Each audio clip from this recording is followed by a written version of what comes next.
Muy buenas tardes.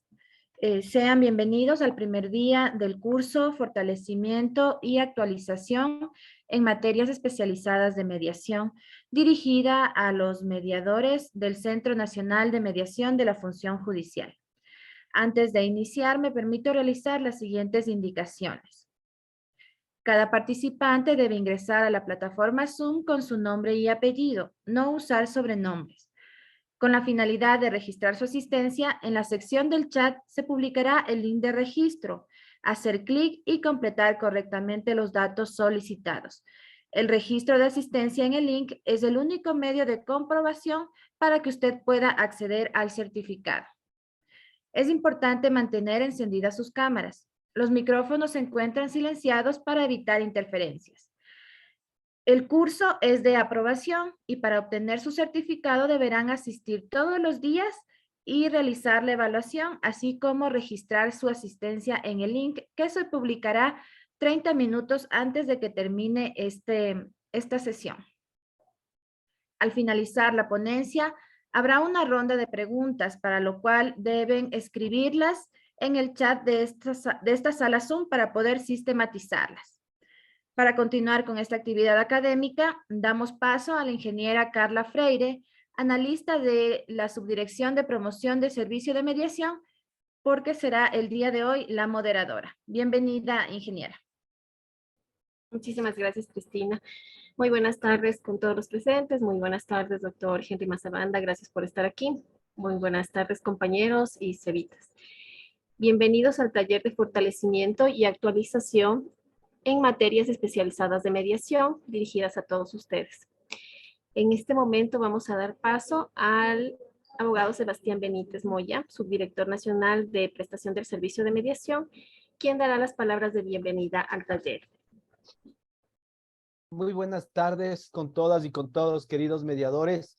Reciban un cordial y fraterno saludo de parte de nuestra directora nacional del Centro de Mediación de la Función Judicial, la doctora Silvia Estrella Pérez, quien por circunstancias que se encuentra dentro de una reunión de trabajo con el Ministerio de Relaciones Exteriores para abordar el tema de mediación telemática con ecuatorianos en el mundo, no nos ha podido acompañar el día de hoy en este evento. Sean bienvenidos a este evento denominado Taller de Fortalecimiento y Actualización en Materias Especializadas en Mediación, dirigido a todos y cada uno de los 145 mediadoras y mediadores que tiene el Centro Nacional de Mediación de la Función Judicial. Desde la Dirección Nacional del Centro de Mediación de la Función Judicial, hemos hecho un trabajo arduo por realizar una investigación pormenorizada para identificar las materias en las cuales todos y cada uno de los mediadores del país necesitan no profundizar conocimientos, sino manejar conocimientos más técnicos en materias especializadas. ¿Qué es lo que necesitamos, compañeras y compañeros? No únicamente que sepan cómo mediar cierta materia, sino necesitamos también que sepan y tengan conocimientos especializados dentro de las materias que cada uno de nosotros mediamos. Lo que quiere decir que vamos a lograr no únicamente que tengamos conocimientos, sino que adquiramos habilidades y destrezas que nos permitan manejarnos de mejor manera dentro de nuestras audiencias de mediación. He aquí la importancia de este curso. No es un curso simplemente para adquirir conocimientos, sino para reforzarlos, manejar más de experiencia y para que todos los temas que aún tenemos ciertas dudas, dadas las circunstancias y características de temas nuevos, como por ejemplo la mediación tributaria, se puedan manejar y se los puedan absorber. He pedido al equipo de trabajo que después de realizado este taller se haga una memoria del mismo para que quede constancia y se pueda elevar a través de directrices para su plena aplicación y conocimiento en todas las provincias del país. Queridas compañeras y compañeros, nosotros estamos trabajando para brindarles una mejor capacitación, un seguimiento y acompañamiento adecuado para que puedan para que puedan trabajar de mejor manera y puedan brindar un servicio de calidad y eficiente a todos y cada uno de los usuarios del servicio de mediación a nivel nacional. Estamos revisando y analizando las cifras, aunque no siempre se ve cifras, también se ven los lados humanos para identificar cómo podemos mejorar, cómo podemos optimizar y cómo podemos brindar el servicio que necesitamos a todos los usuarios del servicio. Quiero darles un fraterno agradecimiento por todo el trabajo que están haciendo y el reconocimiento. El día 24 se conmemoró el Día del Servidor Judicial y obviamente es importante recalcar y resaltar el trabajo que hacemos todos y cada uno de nosotros a través del Centro de Mediación de la Función Judicial en descongestionar el servicio de mediación, en brindar un servicio de calidad y eficiente hacia la ciudadanía, y por eso es de estos cursos. Estos cursos van enfocados a que ustedes puedan desarrollarse como profesionales y puedan tener mejor desenvolvimiento en su campo, ¿sí? Muy agradecido por el apoyo de todos y cada uno de las personas que están inmersas dentro de estas capacitaciones. Son personas con amplia experiencia y trayectoria en cada una de las materias que van a brindar la capacitación que se va a llevar a cabo a lo largo de este mes y el mes de noviembre, ¿sí? Y quiero dar un fraterno agradecimiento al doctor Henry Mazabanda, quien es experto tributario, que nos va a acompañar el día de hoy. Y compañeras y compañeros, espero que puedan aprovechar mucho de sus conocimientos para aplicarlo dentro de las audiencias que o que realizamos todos y cada uno de nosotros dentro de nuestras oficinas. Muchas gracias y por favor, Carlita, continuemos con el curso. Muchas gracias, Evitas. Bueno, antes de empezar con el taller, me permito dar la bienvenida al magíster Henry Mazabanda, pero sin antes es importante recalcar la experiencia que ha tenido a lo largo de su historia. El magíster Henry Mazabanda es abogado por la Universidad Católica del Ecuador, con un masterado en Derecho Tributario y una especialización en Derecho Administrativo. Su experiencia la ha obtenido trabajando en la Contraloría General del Estado como abogado especialista y experto supervisor nacional de coactivas. También ha sido asesor jurídico de la Corte Nacional de Justicia, director de asesoría jurídica de la Defensoría Pública y actualmente presta sus servicios profesionales en el Servicio de Rentas Internas como procurador jurídico de procesos contenciosos tributarios en defensa de la administración tributaria. También ha sido docente en la Cátedra de Procedimiento Contencioso Tributario y Administrativo de la Universidad Andina Simón Bolívar. Ha impartido clases de maestría en Gestión Pública de la Universidad Técnica de Ambato y ha sido docente de maestría de Administración Tributaria en el Instituto de Altos Estudios Nacionales, IAEN. Sin más que decir, damos la bienvenida al magíster Henry Mazabanda. Muchísimas gracias.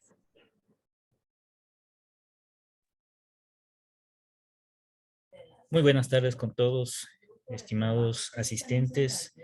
En primer lugar, quiero agradecer al Consejo de la Judicatura, al Centro de Mediación, liderado por Silvia Estrella y todo su equipo técnico, quien tuvo la gentileza de invitarme a compartir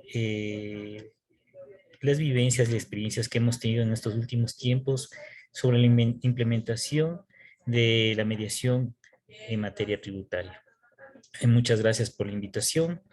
A ustedes también quiero agradecerles por el tiempo que se han tomado y por toda la atención que presten en la siguiente exposición. Por favor, voy a compartir pantalla y quiero que por favor me confirmen si es que se visualiza unas diapositivas que vamos a presentar.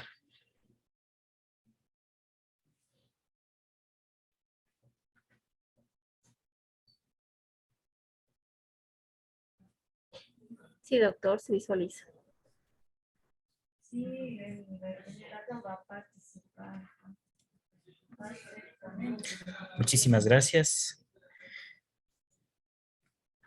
Perfecto. Como antecedente a este taller de fortalecimiento y actualización en materias especializadas de mediación, respecto al módulo de mediación tributaria, quiero hacer énfasis a esta reforma establecida en la Ley Orgánica para el Desarrollo Económico y Sostenibilidad Fiscal tras la pandemia COVID, que trajo a la materia tributaria un aspecto muy importante, una nueva facultad que no se había tenido ni antecedentes ni datas aquí en el Ecuador, en el ámbito fiscal. Si bien en el ámbito administrativo, este instituto de Transigir ya lleva algún tiempo en desarrollo, en el ámbito en materia fiscal no. Es una materia nueva, es una materia novedosa y de cual ha traído muchas expectativas, muchas inquietudes a todos los que somos usuarios del sistema fiscal en el Ecuador, tanto docentes, estudiantes, los contribuyentes, la propia administración tributaria.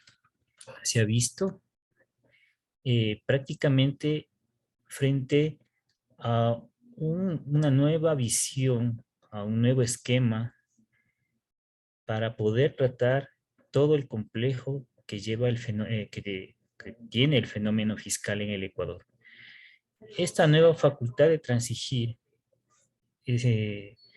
prácticamente abre un nuevo camino, abre una nueva visión, abre una nueva oportunidad para que la administración fiscal pueda mejorar sus niveles de recaudación, aplicar los principios que rigen al ámbito tributario, a la vez que permite también a los contribuyentes aliviar justamente sus necesidades económicas, sus necesidades financieras, sobre todo en estos últimos tiempos que hemos estado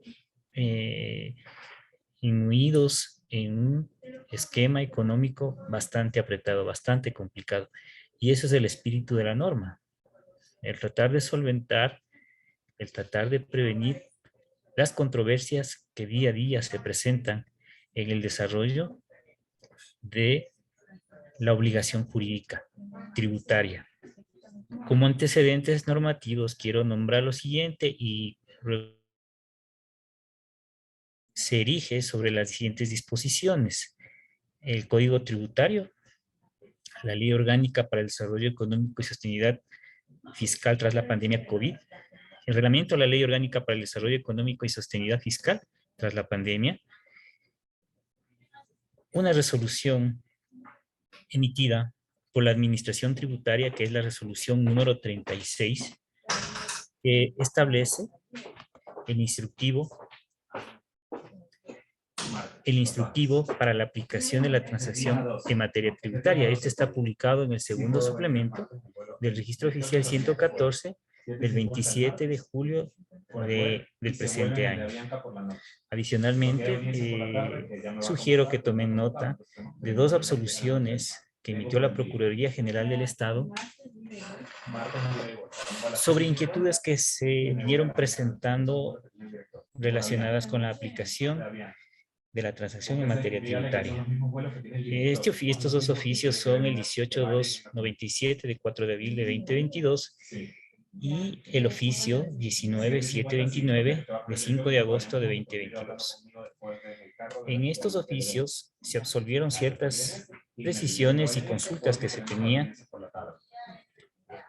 sobre cierta problemática en relación a la aplicación de la transacción intraprocesal y extraprocesal. Eso lo vamos a desarrollar a lo largo del presente taller. Por la temática que solicitó el Consejo de la Judicatura para ser expuesta en el presente taller, nos sugirieron que abordemos algo muy importante y de lo que se está viendo en las distintas audiencias de mediación. Esto es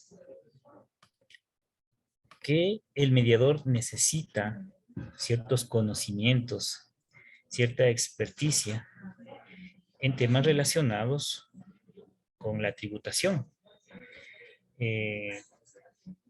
A lo largo del desarrollo de las audiencias se ha visto y se ha identificado la imperiosa necesidad de que los mediadores identifiquen ciertos institutos tributarios, identifiquen ciertos requisitos que necesariamente deben observarse para que pueda sustanciarse idóneamente todas las audiencias y todos los pedidos de los contribuyentes, así como la posición de la administración tributaria a estos pedidos.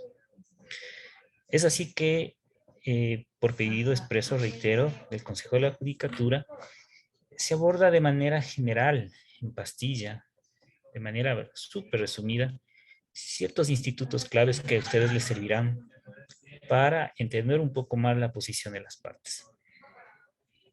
Como preliminarmente, quiero establecerles que esta mediación que ustedes, si ya tuvieron la oportunidad de participar en ella, ustedes van a ver que no es libre, se dista de todas las materias, tanto por principios, tanto por los componentes que lleva la materia fiscal, sobre todo el sistema tributario en el Ecuador. Y más allá de eso, ¿no? Todos los componentes que lleva la gestión pública en el Ecuador, en el cual establece ciertos límites, ciertos lineamientos y directrices, sobre todo en tratándose del patrimonio público, el cual no está a libre disposición de las partes, llamémoslo así, de libre disposición de la administración tributaria, en el sentido de que no tiene una plena capacidad y libertad de decisión sobre la cosa pública. Al contrario, siempre va a haber, siempre existirá cierto marco, cierto matiz donde la administración tributaria podrá moverse, podrá realizar concesiones y nosotros en que definitivamente se encuentra negada esta concesión. Hay que interpretar la norma en base a la necesidad pública, no en base a la necesidad particular, sino en base a la necesidad pública, en base a lo que la norma le va a permitir a la administración tributaria poder tomar una decisión, poder transigir, poder realizar una concesión sobre un determinado periodo. Y sobre esto vamos a trabajar en este taller. De manera general, para aquellas personas que no han estado familiarizadas con el fenómeno tributario, prácticamente el punto de partida o uno de los puntos medulares sobre los cuales se erige todo el sistema tributario es el relacionado a la obligación tributaria. ¿Cómo lo define el Código Tributario de la obligación tributaria? Como un vínculo jurídico personal que se construye entre quienes, entre dos partes. La una parte es el Estado o los entes acreedores de los tributos y por otra parte el administrado, denominado en el ámbito fiscal como contribuyente, responsable o sustituto. Esta dinámica de relación que nace entre el Estado y el contribuyente es a lo que denominamos la obligación tributaria o un vínculo jurídico, económico, que se entabla entre el contribuyente y el Estado en el sentido de verificarse ciertas hipótesis, ciertos hechos y ciertos hechos ideales recogidos en la norma, nace una obligación económica. La obligación de pagar una prestación en dinero, en especies o servicios apreciables en dinero. Ustedes en sus pantallas tienen una definición recogida del Código Tributario y ustedes pueden ver varios elementos de la relación jurídico-tributaria. Dentro de estos elementos se encuentra el hecho generador. El hecho generador. El hecho generador es un presupuesto establecido en la ley con el cual se configura cada tributo. Dentro de la teoría que construye cada tributo o cada impuesto, prácticamente lo que hace la norma es gravar o es sujetar a una obligación económica la manifestación de cierta riqueza. Para entender un poquito mejor este esquema tributario, lo que hace la norma es identificar ciertos aspectos de la generación de la riqueza, para que de esa forma, esos aspectos de generación de la riqueza, poder orientar y enlazar una obligación económica por parte de quien genera esa riqueza o por parte de quien participa de esa riqueza, con el objeto de que en base a los principios de solidaridad, también todo el Estado, todos los ecuatorianos representados en el Estado puedan participar también de esa generación de riqueza y así causar bienestar a todas las personas. Vemos ejemplos aquí claros de generación de riqueza. Por ejemplo, si en una actividad económica se genera renta, la ley ha identificado que ahí se debe gravar o se debe atar un impuesto, es el impuesto a la renta. Por otra parte, si tenemos identificado que dentro de la generación de riqueza vemos que muchas personas en base a su capacidad adquisitiva tienen mayor capacidad de consumo, también se identifica un factor de riqueza y por tal, la norma diseña una obligación económica para aquellas personas que tienen este tipo de aptitudes. Y aquí claramente se diseña el impuesto al valor agregado o el ICE. Otro ejemplo claro es, por ejemplo, en la acumulación de riqueza. Si la norma o las circunstancias económicas se determina que una persona acumula riqueza, todo el aparataje fiscal se dirige hacia el establecer ese vínculo, una responsabilidad económica de la persona que acumula riqueza para que pueda, en base a esa capacidad contributiva, aportar a los gastos del Estado. Esto es en pastilla lo que conlleva la obligación tributaria. Pero este fenómeno tiene bastantes aristas, bastantes vicisitudes. Es un universo inmenso de definiciones, comporta un universo inmenso de principios, los cuales no los abordaremos dada la estructura de este taller. Sin embargo, quiero rescatar lo siguiente. De todo este instituto fiscal que estamos resumiendo en el presente taller, lo que deben rescatar ustedes es lo siguiente. Es prácticamente el nacimiento, la realización y la extinción de una obligación tributaria. ¿Cuándo nace la obligación tributaria? ¿Cuándo se realiza o se concreta o se materializa la relación tributaria? ¿Y de qué manera se extingue la relación tributaria? Esta relación tributaria nace cuando se realiza el presupuesto ideal que establece la norma, cuando se realiza el hecho generador de la norma. Si una persona genera riqueza, genera renta, se configura el hecho generador, en el caso del impuesto a la renta, y posteriormente nace su obligación económica de pagar un tributo, su obligación económica de declarar y cancelar esa obligación. Luego viene la segunda fase que le decía, la realización o materialización del tributo. ¿En base a qué se realiza el tributo? Se realiza en base a un proceso establecido en la norma, ¿no? El proceso establecido en la norma se llama la determinación. ¿Cómo se concreta esa obligación jurídica? A través de la determinación. La determinación viene dada por tres aristas o por tres características de determinación. Puede ser realizada por el propio sujeto pasivo, puede ser realizada por la administración tributaria o puede ser realizada de manera mixta. ¿Qué implica esta concreción o realización del tributo? Sencillamente en que la norma no se queda en una mera expectativa, un mero observador de que nazca la obligación tributaria y pare de contar. Lo que se necesita es ejecutar esa relación jurídica. ¿A través de qué se ejecuta? Se ejecuta a través del establecimiento, por un lado, de obligaciones y por otro lado, de facultades. Obligaciones para el sujeto pasivo, de facultades para la administración tributaria. ¿Qué obligación tiene el sujeto pasivo? El de declarar el tributo. Es una forma de determinarse, ¿no? Todo sujeto pasivo o todo contribuyente en el cual haya incurrido en el hecho generador previsto en la norma tiene la obligación de hacer una declaración.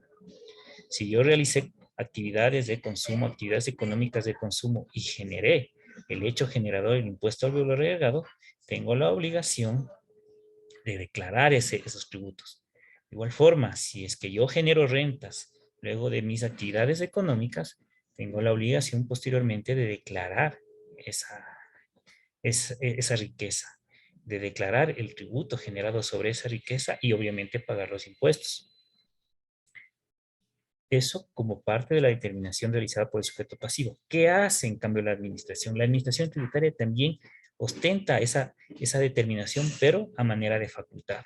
Esa facultad le permite a la administración tributaria, en primer lugar, revisar los tributos declarados por el contribuyente, verificar que sean los adecuados, o en caso de ausencia de declaración del contribuyente, lo que tiene que hacer la administración tributaria es determinar el impuesto a pagar. Esa es otra forma de determinación, ¿sí? Se hace a través de todo un conjunto de procedimientos reglados que debe realizar la administración con el fin de determinar el hecho generador y la cuantía del tributo. Por otra parte, tenemos la tercera forma de determinación, que es de manera mixta. En esta confluyen tanto obligaciones como facultades. Obligaciones, por un lado, del sujeto pasivo de declarar o proporcionar información, y por otro lado, de la administración tributaria de coger toda esa información y determinar un tributo, calcular el tributo y luego comunicarse con el sujeto pasivo para que pague. Esa es la cuantía de ese tributo. Esa es la segunda parte de la obligación tributaria.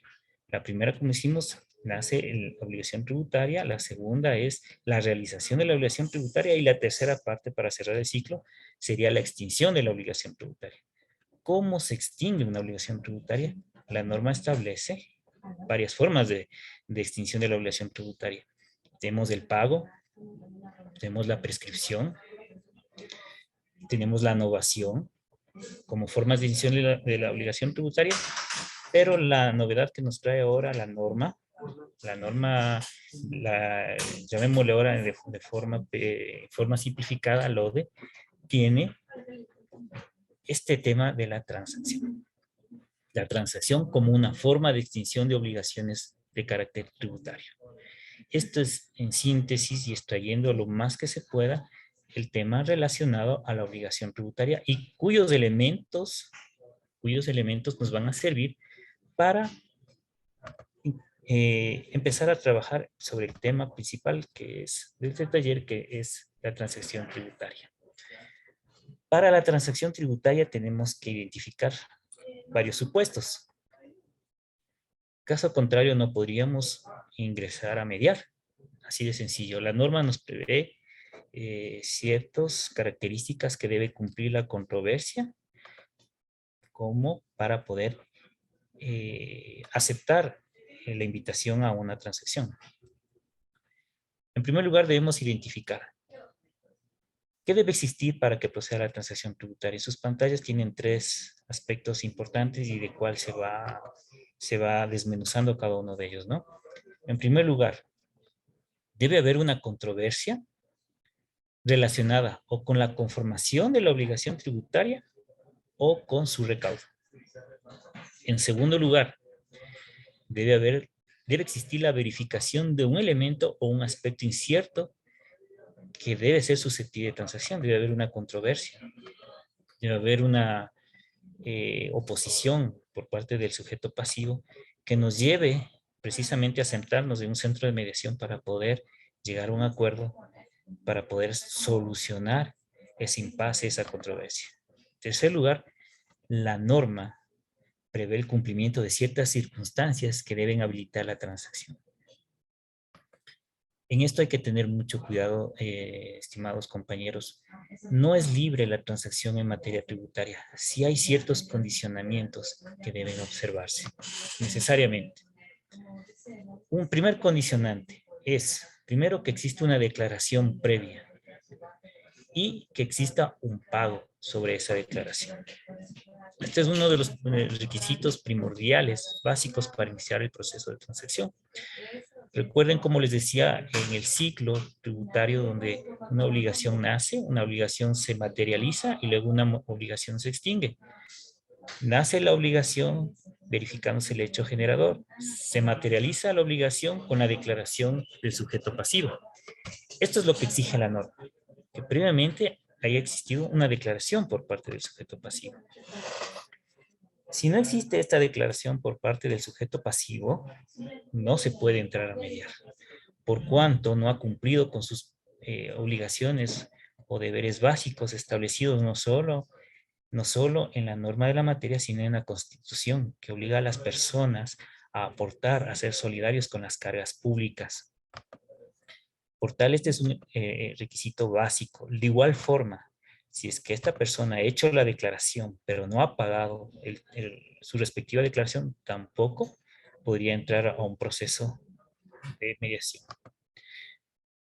Por otra parte, hay otra circunstancia que debe ser tenida en cuenta. En caso de transacciones extraprocesales, igual estas transacciones extraprocesales también pueden llevarse dentro de la fase de ejecución coactiva de una obligación tributaria, cuando ya existe una deuda firme o una sentencia ejecutoriada que ratifica la determinación realizada por la administración tributaria, se entra a un proceso coactivo y obviamente se puede transar en esta parte, en esta parte de extinción de la obligación tributaria. Pero ¿qué se necesita? Se necesita que la solicitud incluya una declaración de compromiso de no enajenación o distracción de activos.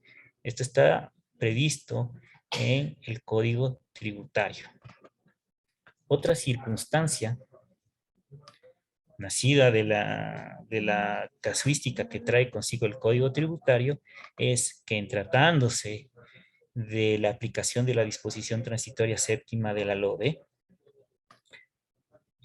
para poder hacerse acreedor a la remisión prevista en esta disposición transitoria, es necesariamente los contribuyentes deben incluir un compromiso de pago inmediato de al menos el 25% de la obligación. Si no existe este compromiso de pago inmediato, tampoco se puede entrar a transigir. Por otra parte, dentro de los beneficios, dentro de las remisiones generales que también trae la LODE, en el artículo 56.7, establece esta remisión es distinta a la disposición transitoria séptima de la LODE, ¿no? Esta remisión general establece que para poder entrar a transar esto debe haber el ofrecimiento del pago inmediato del 100% del capital. Si no existe este ofrecimiento de pago inmediato del 100% del capital, también habría inconvenientes en aceptar entrar a un proceso de transacción. Adicionalmente, a lo largo de la historia fiscal del Ecuador han existido varias remisiones.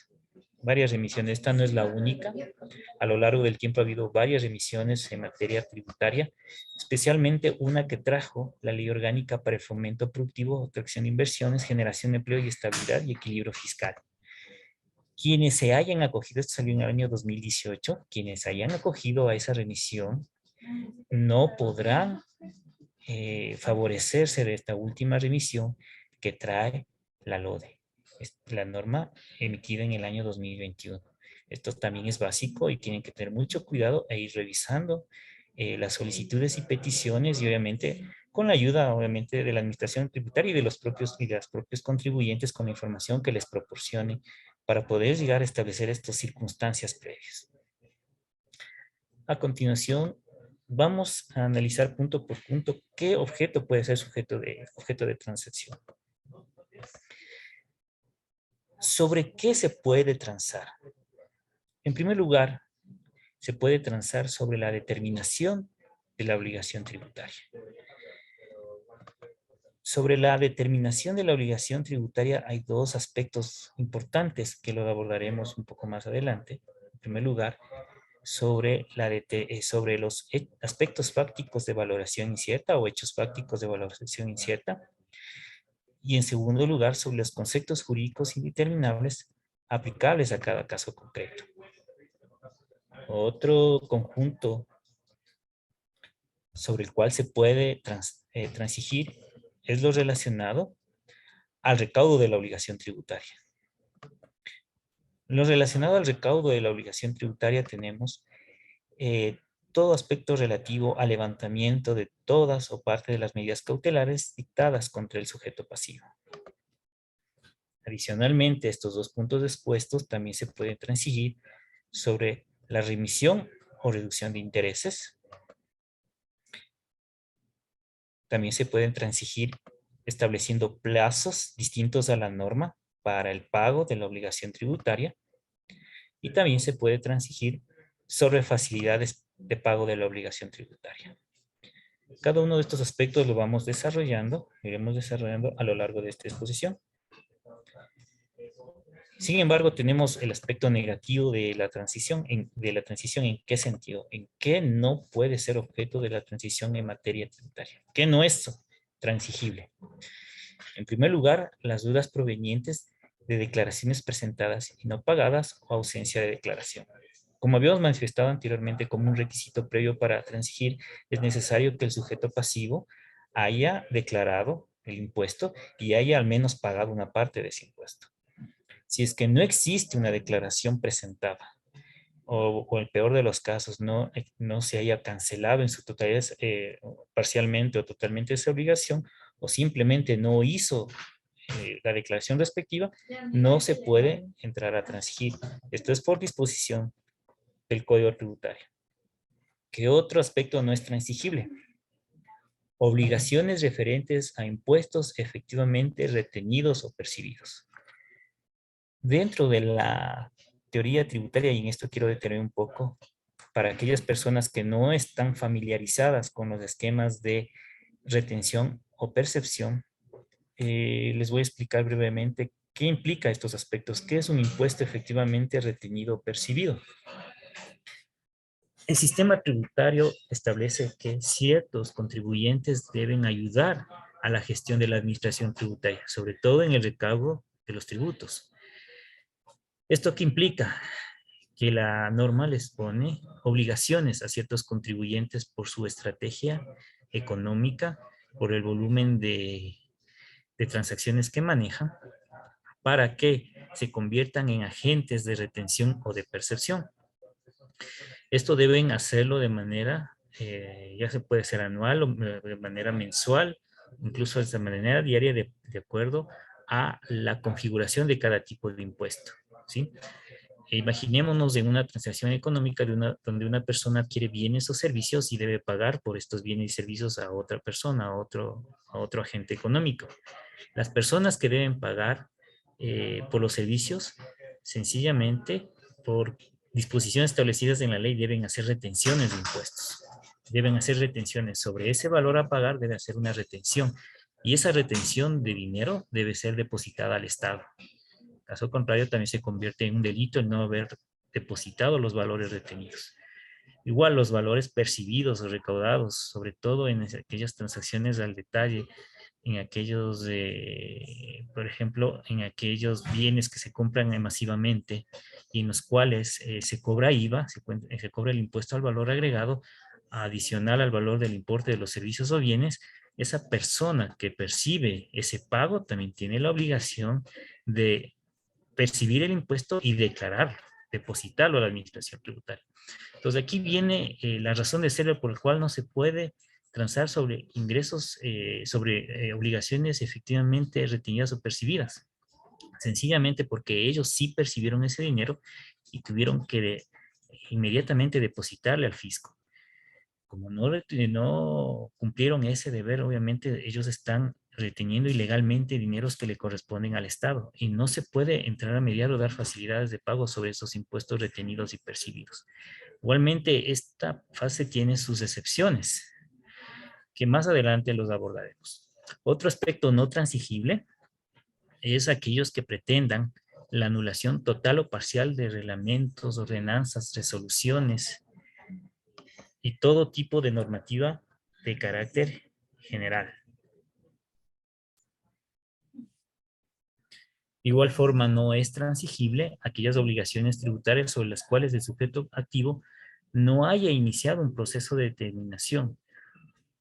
Por ejemplo, aquí sí es que la administración tributaria no inició ningún tipo de determinación. Sencillamente no existen determinadas obligaciones para pagar. No existe un valor para transigir, no existe un valor para controvertir. En esos casos tampoco está permitido entrar a transigir.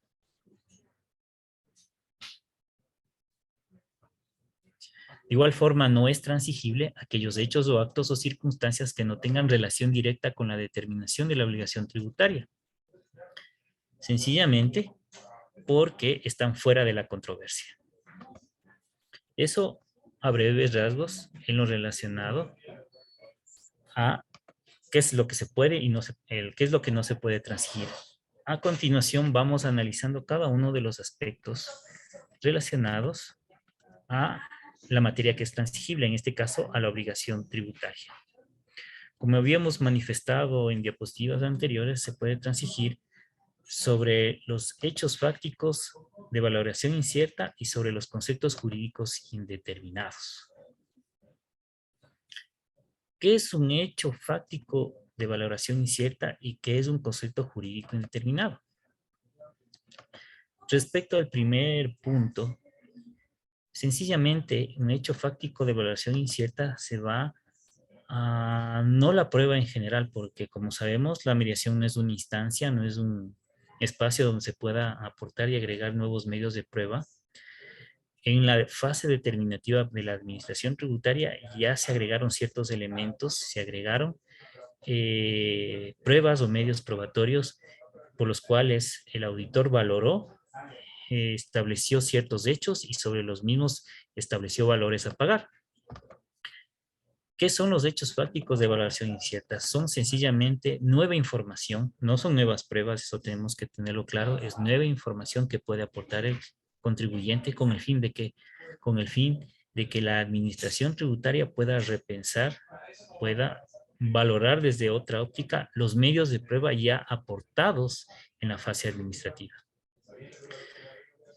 Una vez que tengan el acervo de medios de prueba en la fase determinativa, ¿qué puede hacer el administrador? Sencillamente aportar nueva información, por ejemplo, una opinión de un experto, una nueva sentencia, un nuevo estudio hecho por los organismos internacionales tributarios, a través de los cuales la administración tributaria pueda tener otra óptica del medio de prueba que se está controvirtiendo.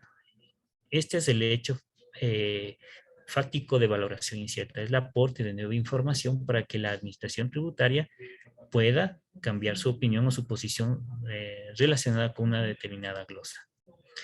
¿Qué es un concepto jurídico indeterminado?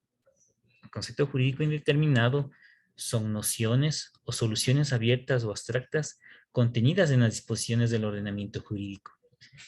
Estos conceptos habilitan la gestión discrecional de la administración tributaria. Para entenderlo un poco más, en el ámbito tributario, la realidad va mucho más rápido que lo que puede un legislador normar dentro del esquema jurídico, dentro del esquema positivo del Estado. Las relaciones comerciales, la economía digital, la globalización aceleran los procesos económicos y obviamente aceleran un montón los problemas, ¿no? Pero estos problemas no pueden ser solucionados a la velocidad que puede responder el órgano o la asamblea legislativa, no puede responder a la misma velocidad.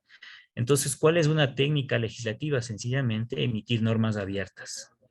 Esta es la clave para entender los conceptos jurídicos indeterminados. Son disposiciones o normas abiertas por las cuales permiten a la administración tributaria tener una actuación discrecional. En este sentido, ejemplos que pueden caer dentro de estos conceptos jurídicos indeterminados prácticamente es el hecho económico previsto en el artículo 17 del Código Tributario. También pueden ser los precios de transferencia, que son aspectos abiertos, que son aspectos que se están desarrollando o son aspectos que se adecúan a la realidad moviente. Por ejemplo, en los precios de transferencia. ¿Qué son los precios de transferencia? Son precios referenciales que establece la administración para poder determinar operaciones del comercio exterior. Por ejemplo, en el comercio mundial no se puede establecer con una disposición exacta cuánto es lo que va a recaudar una persona, cuáles fueron sus ingresos exactos respecto a una determinada exportación, porque se está a lo que establezca la declaración este sujeto pasivo. Sin embargo, la herramienta con la que actúa la administración tributaria es para poder obtener información y por tanto precios comparables de esas exportaciones en otros países en circunstancias iguales. Eso es lo que nos permite la norma a actuar discrecionalmente, y sobre estos aspectos lo único que se puede transigir es de estos conceptos indeterminados establecer una línea establecer una línea de interpretación y ver cómo se aplica un caso concreto. Estos son los conceptos jurídicos indeterminados. Retomando otro aspecto de la transición, encontramos el recaudo de la obligación tributaria. ¿Sobre qué se puede transigir? Sobre la aplicación, modificación, suspensión, sustitución o levantamiento de medidas cautelares, siempre, y esto está establecido en la norma y tienen que tener en cuenta, siempre que existan las garantías correspondientes para asegurar el pago del saldo de la obligación. Se pueden, prácticamente, se pueden sustituir medidas, etcétera, pero siempre y cuando el contribuyente ofrezca a la administración tributaria garantías suficientes para asegurar el pago de la obligación. ¿Qué pasa sobre los intereses? ¿Qué es lo que se puede transigir en el tema de los intereses? ¿Sí? Como les había manifestado, la LODE nos trae dos aspectos importantes para transigir. Por un lado, la remisión de intereses y recargos previstos en la disposición transitoria séptima de la LODE, y por otro lado, una remisión general contenida en el artículo 56.7 del Código Tributario, ¿sí? Esta remisión contenida en la disposición transitoria séptima de la LODE sencillamente es transitoria, como su nombre lo indica, ¿sí? Solo es para aspectos temporales relacionadas con la presentación de la solicitud de mediación. La remisión de intereses en base a la disposición transitoria séptima está atada al tiempo y está atada a un beneficio a favor del contribuyente, ya sea del 100% de remisión de intereses, el 75% de remisión de intereses y el 50% de remisión de intereses. ¿Cuándo opera el 100% de remisión de intereses? Opera cuando se han presentado las solicitudes de mediación al 29 de noviembre del año 2021. En ese momento opera el 100% de intereses.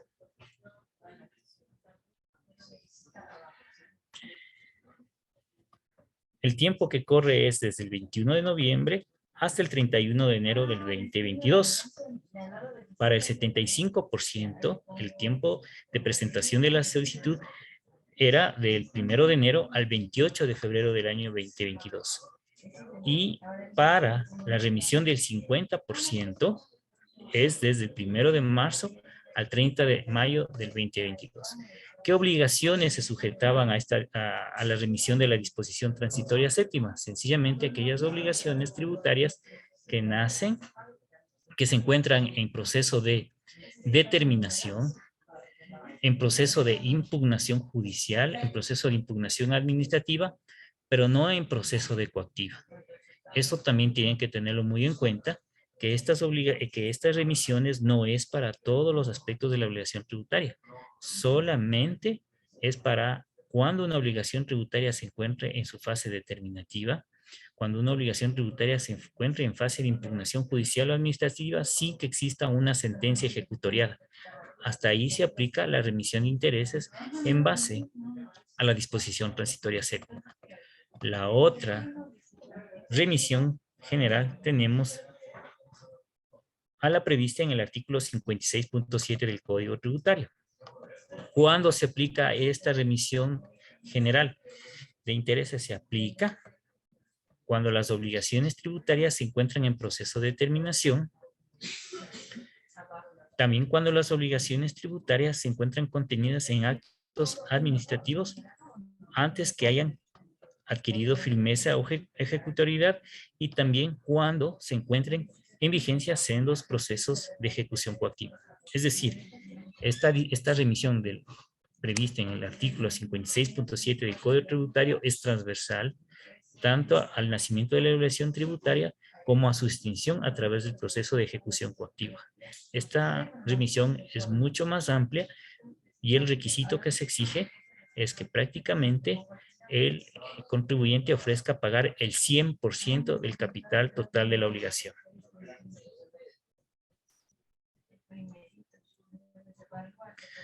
Como ustedes habrán podido apreciar en la disposición normativa, existen dos tipos de transacción en materia tributaria.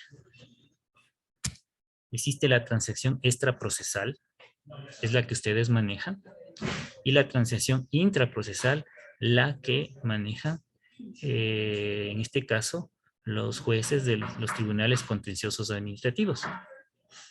Como veíamos a lo largo de toda esta exposición, la transacción extraprocesal es aquella que se propone fuera de un proceso judicial. La transacción intraprocesal es la que se propone en la audiencia, en la primera audiencia, la audiencia preliminar, donde los jueces tienen la obligación de tratar de transigir o mediar con las partes procesales en este caso, y obviamente las partes de someterse a esta transacción intraprocesal estarán a lo que le disponga el juez en sus providencias y a las audiencias que él fije para poder llegar a un acuerdo. Generalmente en la práctica se ha dado que los jueces derivan a los centros de mediación y obviamente una transacción intraprocesal se convertiría en extraprocesal porque una de las características de la intraprocesal es que se lleve a cabo dentro de la propia audiencia preliminar.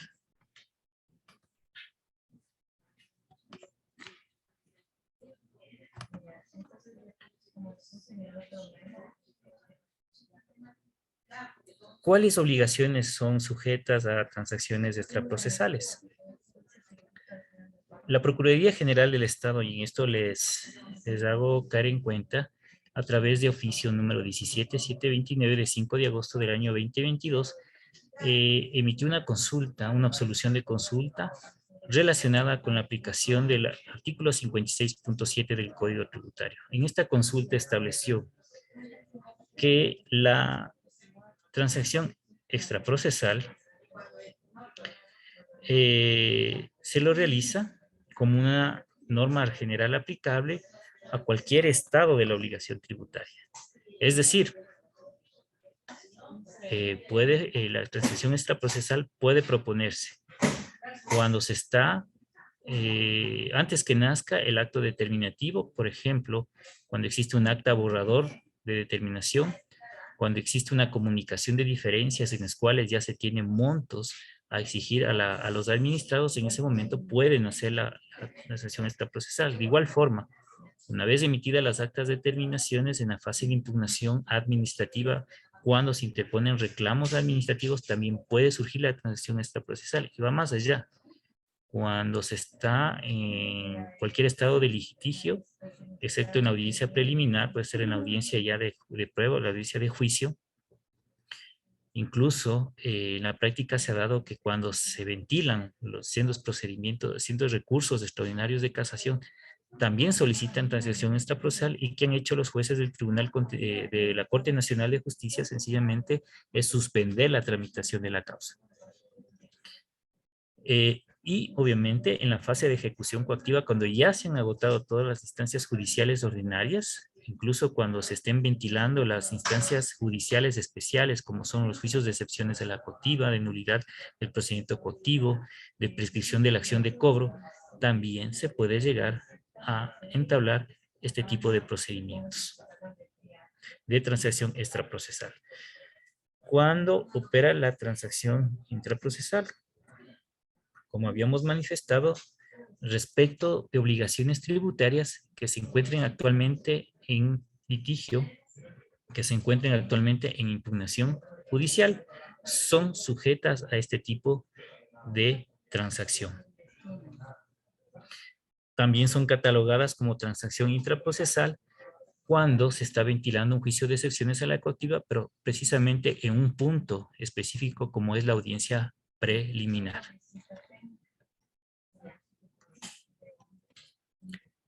En la transacción intraprocesal se puede transigir sobre la obligación principal y su recaudo, siempre y cuando se estén ventilando acciones ordinarias, y solamente se puede transigir en una transacción intraprocesal respecto al recaudo cuando se estén ventilando acciones especiales, como les decía, tales como juicios de excepciones de la coactiva, etcétera, pero siempre y cuando estemos en fase de audiencia preliminar. Aquí hay un punto importante que quiero abordar a continuación, el relacionado a la sustanciación de la mediación. Ustedes podrán ver que hay un aspecto bastante curioso dentro de la mediación en materia tributaria, en el cual la administración, una vez aceptada la invitación, tiene 30 días para pronunciarse si acepta o no acepta esta invitación. Esto obviamente ustedes, no sé si en sus procedimientos ordinarios de mediación lo lleven a cabo respecto a otras materias. En materia tributaria existe esta posibilidad de que la administración tributaria pueda rechazar una invitación dentro de los 30 días de notificada la solicitud de mediación. ¿Cuál es la razón de ser? Sencillamente existe una casuística importante en los cuales lo que quiere llevarse a cabo es simplificar la gestión de los trámites de la administración tributaria. ¿En qué sentido? Sencillamente a veces vienen solicitudes que no son objeto de transacción. Por ejemplo, vienen solicitudes a la administración tributaria, al Servicio de Rentas Internas, a la administración tributaria central relacionada con impuestos prediales. Como ustedes saben, la administración tributaria central no administra este tipo de tributos. Por lo tanto, la norma considera infructuoso entrar en audiencias con el fin de establecer este impedimento. La norma faculta a la administración tributaria para que dentro de estos 30 días pueda pronunciarse y, obviamente, establecer su parecer a la imposibilidad de aceptar una invitación a mediación, toda vez que se trata sobre un objeto que no es de su competencia o no es objeto transigible. De igual forma, si se trata, como en el caso que veíamos, de impuestos percibidos o recibidos, en los cuales piden transigir, como les decía, existe la obligación de los contribuyentes de recaudar esos tributos y depositarlos a la administración tributaria. La norma no permite en ese caso transigir ni siquiera hacer facilidades de pago. En ese sentido tampoco, dentro de estos 30 días la administración tributaria podría entrar y podría responder a las solicitudes de mediación rechazando la invitación. En este aspecto también hay que tener mucho cuidado, mis estimados escuchas, por cuanto lo que obliga a la ley es que la solicitud de mediación cumpla los requisitos previstos en el artículo 119 del Código Tributario. Se ha visto en la práctica, en la casuística, de que esto no se está cumpliendo. Entendemos que los centros de mediación no son una instancia, no tienen esta formalidad de verificar requisitos por la naturaleza misma de la mediación. Pero al menos lo que se está tratando de hacer es que en la audiencia preliminar los delegados de la administración tributaria hagan notar esta particularidad y obviamente en esta audiencia también se compele al administrado a que vayan cumpliendo los requisitos del 119 para poder mediar o pronunciarse sobre una invitación a mediación. Generalmente lo que ha venido en la práctica son, las invitaciones son muy generales, muy diminutas, y los pedidos igualmente de mediación de los contribuyentes también igual, son demasiado reducidos, muy simplificados, que han dificultado bastante el trabajo de la administración de poder verificar esto dentro de los 30 días y poder emitir un pronunciamiento previo para no aceptar la invitación. Esto ha obligado obviamente a que la administración tributaria comparezca a las audiencias para recién en la audiencia formar un criterio de qué es lo que realmente está solicitando el administrado mediar. En este sentido, la administración tributaria ha dado paso o está tratando de adecuarse a esta práctica que se ha podido identificar, ¿no? Sin embargo, esto no obsta o no es impedimento para que no se cumplan los requisitos previstos en la normativa. Es más, si hay un alto riesgo de que obviamente los organismos de control, al intentar revisar, si es que lo permite la normativa, de revisar estos procesos que no estén cumpliendo con los requisitos exigidos, es un riesgo que puede ser observable por los organismos de control en caso de que se les permita ingresar a revisar estos temas. Por lo tanto, lo que se está haciendo en la práctica en algunos centros de mediación es tratar de cumplir estas obligaciones, al menos en la primera audiencia.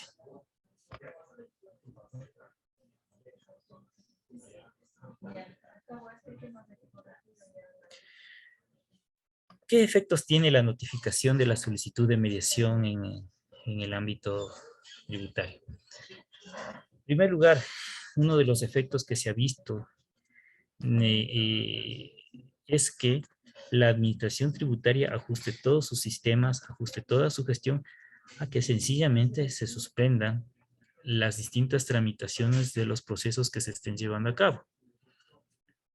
Concretamente, que se suspenda la tramitación de los actos determinativos, que se suspenda la tramitación de los reclamos si estamos en esa fase, que se suspenda la tramitación de los recursos de revisión, tal cual como lo hacen los jueces a nivel nacional, que se suspenda la tramitación de las causas. ¿Con qué propósito? Con el propósito de que las partes puedan tranquilamente, en este caso la administración tributaria pueda tranquilamente comparecer a las audiencias, obviamente formarse de la solicitud, de la pretensión, de las inquietudes del contribuyente y obviamente formular su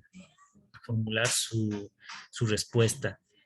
La norma en esto es un poquito general o es un poquito difusa en el sentido de que lo que la norma ha dicho es que se suspenden los plazos de caducidad, no dice nada más. La caducidad de la administración tributaria actualmente está fijada en 4 años para poder realizar todo acto determinativo o de control, pero lo que se ha visto en la práctica es la necesidad de suspender todas las tramitaciones, no solo tomar en cuenta los plazos y términos, sino suspender las tramitaciones por el sentido de buena fe, por la necesidad de que no se esté tramitando paralelamente un reclamo, una determinación, y a la vez también se esté tramitando la sustanciación de un proceso de mediación. Por tal, la Administración Tributaria ha tomado la decisión de suspender todo tipo de término o plazo. Y en esto hay que tener cuidado. Cuando el administrado solicita mediación, al menos el requisito principal, como les decía, uno de los requisitos principales es o que cumpla o que haya tenido la declaración, ¿sí? O y adicionalmente que se tenga un valor, ¿no? Que se tenga un valor la administración de lo que se quiere transigir, qué es lo que está controvertiendo el administrado. Y la única forma dentro de los procesos determinativos es con el acta borrador de la determinación o con la comunicación de diferencias. Caso contrario, si es que piden una mediación antes de esas etapas o esas instancias, simplemente es infructuoso porque la administración no tendrá un valor a liquidar, un valor a comunicar al administrado y sencillamente no habrá mediación por esta circunstancia.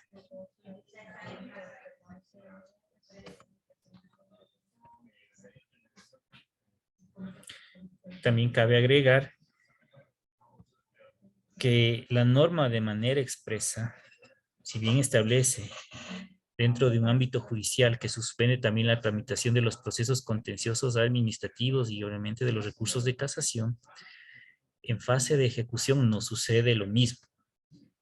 También deben tomar en cuenta que si una obligación se encuentra en proceso de ejecución coactiva y se interpone una petición de mediación, no se interrumpen, no se suspenden los plazos y obviamente los trámites de ejecución coactiva. Pueden seguir ejecutándose las medidas, pueden seguir prosiguiendo toda actividad para poder recaudar el valor de la obligación en firme. Y la norma no de manera expresa establece que en esta etapa de ejecución no se suspende la tramitación de las causas, muy a pesar de llevarse a cabo el proceso de mediación. Sin embargo, la administración ha sido bastante prudente, la administración ha sido bastante oportuna en que en esta etapa de una u otra forma se matice y se haga y disminuya la actividad administrativa respecto a las bases de ejecución, obviamente hasta cerrar los procesos de mediación.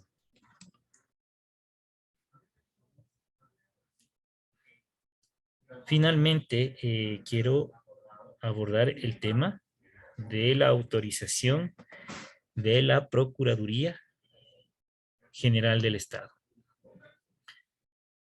¿Cuándo es necesaria la autorización de la Procuraduría General del Estado respecto a los acuerdos que llegare a celebrar la administración tributaria con los contribuyentes? Conforme ustedes tienen más conocimiento, la Ley Orgánica de la Procuraduría General del Estado dice que este organismo se reserva el derecho de autorizar estas transacciones cuando el monto sobrepase de $20,000. Es la primera circunstancia que ustedes deben tomar en cuenta, cuando pase de $20,000. Pero de acuerdo también a las absoluciones de la Contraloría y de la Procuraduría General del Estado, en especial la relacionada al 5 de agosto del año 2022 de este año, se ha establecido que cuando es mera aplicación de la norma, no es necesaria la autorización de la Procuraduría General del Estado, toda vez que no se está transigiendo, no se está haciendo ninguna concesión. Esto diáfanamente se identifica con la aplicación de la disposición transitoria séptima respecto a la revisión de intereses temporal que recoge la LODE. En este caso, cuando es una mera aplicación de una remisión donde no exista ningún tipo de concesión por parte del Estado, no es necesaria la autorización de la Procuraduría General del Estado, así pase del monto de $20,000. ¿Cuándo es necesaria la autorización de este ente de control? Sencillamente, cuando en los acuerdos se lleguen a plasmar sendas obligaciones en las cuales se evidencia que existe concesión. Cuando existe concesión por parte del Estado, en este caso del Servicio de Rentas Internas, obviamente, y pasa del monto de $20,000, en estos casos sí debe necesariamente acudirse y remitirse todo el expediente a la Procuraduría General del Estado. Un caso o un ejemplo que se me viene a la mente en este momento es el caso de la reducción de intereses. Este sistema de transacción trajo ciertas circunstancias, como les decía o les advertía al inicio de esta intervención, en las cuales la administración tributaria puede moverse en un aspecto. En este ejemplo que estoy citando, se puede mover en el caso de la fijación de tasas, de una tasa activa referencial a una tasa pasiva referencial. En este rango puede moverse la administración, puede hacer una concesión de acuerdo a la estrategia que haya adoptado, y obviamente al tratarse de una concesión que está haciendo el Estado, necesariamente de pasar los $20,000 necesita la autorización de la Procuraduría General del Estado.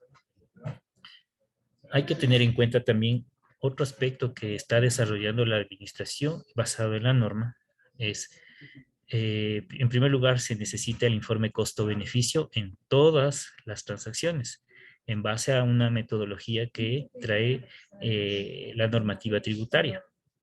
Pero adicionalmente, la administración tributaria también se ha visto en la necesidad de que se acompañe, en el caso de deudas que ya se encuentren en proceso de ejecución coactiva, que se emita un informe de difícil recaudo. ¿Cuál es la razón de ser o la sustancia de este informe de difícil recaudo? Sencillamente se ha identificado que piden remisión de intereses, reducción de la tasa de interés, contribuyentes que sí tienen posibilidades de pago, que tienen patrimonios que sobrepasan de manera importante el valor del monto de la obligación tributaria. En estos casos, lo que está haciendo la administración tributaria, y que es lo que le conviene más al Estado ecuatoriano, es proseguir con el juicio de ejecución coactiva y obviamente recuperar los valores, incluidos los intereses, las multas y recargos, porque vemos que son contribuyentes que tienen esta aptitud, esta capacidad, esta circunstancia económica y obviamente no caen en los presupuestos que establece la Ley Orgánica de Desarrollo y Sostenibilidad Fiscal. No, no caen en el espíritu de esta norma. Y es por eso que se ha visto en la necesidad de traer a la transacción este informe de difícil recaudo, adicional al informe costo-beneficio que debe acompañarse. De igual forma, se ha visto, en cambio, en la práctica, ciertas particularidades que están trayendo los centros de mediación, especialmente los centros particulares. Sencillamente no están cerrando los procesos y esto es importante tener en cuenta de que de acuerdo a la ley de arbitraje y mediación, los procesos de mediación se cierran con la acta de imposibilidad, obviamente con el acuerdo de mediación y también con la constancia de imposibilidad. Sin embargo, hay hechos o casuística que salen de esta práctica, de estas disposiciones, como es el caso de que los contribuyentes no están pagando los servicios de los centros de mediación y los centros de mediación no están remitiendo las actas de mediación o las actas de imposibilidad. No están remitiéndonos. Esto es bastante grave, puede ser incluso observado por la Contraloría General del Estado, puesto que al tratarse de actas de imposibilidad, el proceso debe cerrarse y aquí debe reanudarse los términos y plazos para continuar con la determinación, para resolver los reclamos, para bueno, no en caso de coactivas, o para que corran los tiempos para impugnación judicial o administrativa, y esto no está sucediendo. Se está retardando la gestión pública por cuestiones ajenas al interés público. Y en este sentido hay que tener mucho cuidado respecto a la práctica que están teniendo los centros de mediación. Esto es lo que puedo acotar en pocas palabras y quiero cerrar en este punto la exposición que tenemos a colación respecto a materia tributaria. Obviamente no se ha agotado todos los puntos. La casuística es bastante amplia, es un universo muy grande y obviamente a lo largo del desarrollo de las distintas audiencias de mediación es donde se identificarán más aspectos que obviamente los solventaremos o lo iremos viendo en la práctica y obviamente lo que se trata es de establecer buenas prácticas comunes, obviamente para que sea una herramienta, la transacción sea una herramienta que es lo que permite la ley, es la de solucionar y obviamente cerrar los procesos tributarios y obviamente que desde el punto de vista fiscal se pueda recaudar de manera óptima los recursos públicos. Quiero agradecerles por su atención y me parece que entramos a una ronda de preguntas, mis estimados compañeros. Muchas gracias. Muy buenas tardes, Magíster, por su presentación. Muchas gracias. Sí, procedemos a las preguntas debido al tiempo. Se han escogido ciertas preguntas para que usted nos ayude, por favor, con la aclaración. La primera pregunta es, ¿se puede transigir sobre declaración de impuesto a la renta no cancelada?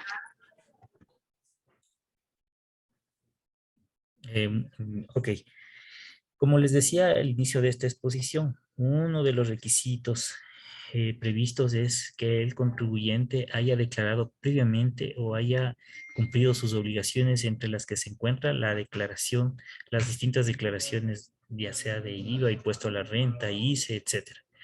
Si es que no ha hecho la declaración, ¿no?, y la administración tributaria inició un proceso determinativo, en este caso no podría iniciarse un proceso de mediación. Muchas gracias, doctor. La segunda pregunta es, ¿qué sucede si la administración tributaria no responde, si acepta o no la mediación en el plazo establecido según la ley, que son 30 días? Muy bien, en estos casos el lineamiento de actuación de la administración tributaria es que necesariamente tiene que comparecer a la audiencia. Si no ha respondido dentro de los 30 días, por la práctica que tenemos interna, es sencillamente porque no ha recabado toda la información como para poder responder si aceptar o no aceptar la invitación a mediación. Entonces, sencillamente lo que tiene que hacerse es agendarse la audiencia y obviamente comparecer a la administración tributaria y terminar de recabar toda la información que le haga falta como para formarse un criterio y obviamente empezar a analizar las peticiones y las pretensiones del administrado. Entonces, en este caso, tiene que necesariamente comparecer a la audiencia de la administración tributaria. Muchas gracias, doctor. La otra pregunta es, en caso de incumplimiento de un acta de mediación en materia tributaria, ¿cómo se ejecutan los acuerdos?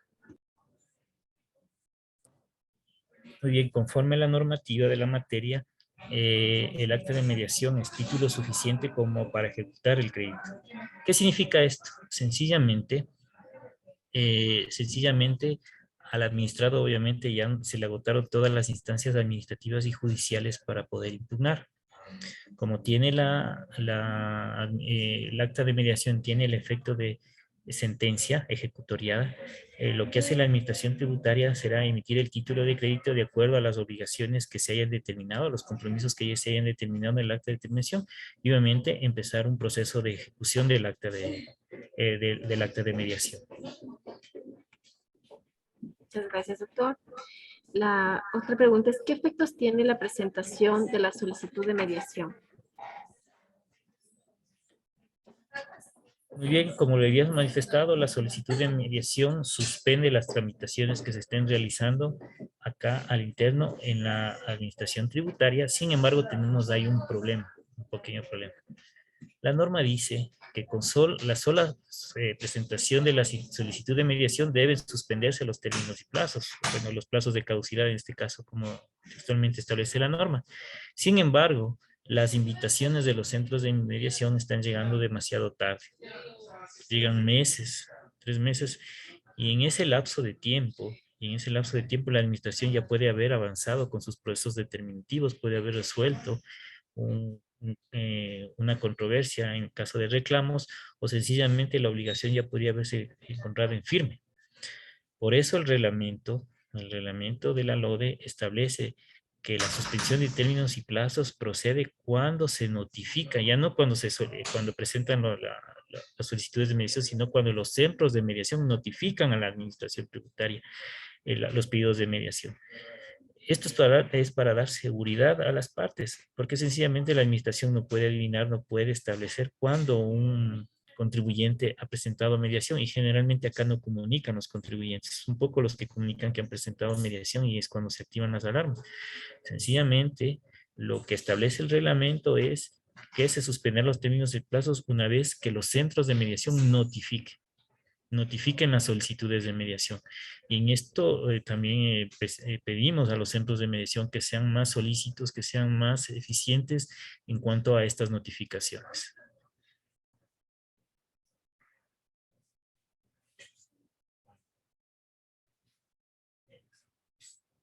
Muchas gracias, doctor. Y la última pregunta es, ¿el informe costo-beneficio emitido por el SRI es un documento obligatorio? Básicamente indica si es factible llegar a un acuerdo bajo los criterios y condiciones establecidas por el SRI. Como mediadores, al ser imparciales, ¿puede existir alguna responsabilidad administrativa? Gracias por la pregunta. La única responsabilidad administrativa recogida en la norma es que no se realice informe costo-beneficio. Es la única responsabilidad. Si se llega a mediar, si llega a suscribir un acuerdo de mediación sin este informe costo-beneficio, hay una responsabilidad administrativa para los funcionarios que debían emitir este informe. Es lo único que se avisora respecto a responsabilidades.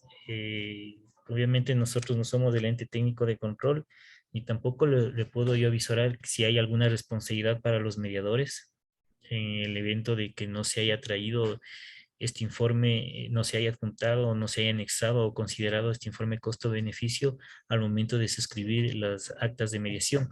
No podría avisorar si es que existiría algún tipo de responsabilidad para los mediadores, pero sí puedo replicarles que en el caso de la administración tributaria es obligatorio emitir este informe y si no, existen ahí sí responsabilidades administrativas en este aspecto. Muchísimas gracias, doctor. Le agradecemos por su valiosa presentación, por sus conocimientos. Muchísimas gracias, compañeros. Por favor, solo recordarles que el link de acceso que se les remitió el día de hoy les servirá también para el día de mañana. Y por favor, conectarse a la misma hora, a las 15:30. Doctor, muchísimas gracias. Muchísimas gracias, compañeros. Eso ha sido todo. No se olviden, por favor, de registrar su asistencia en el link que mandó la Escuela de la Función Judicial.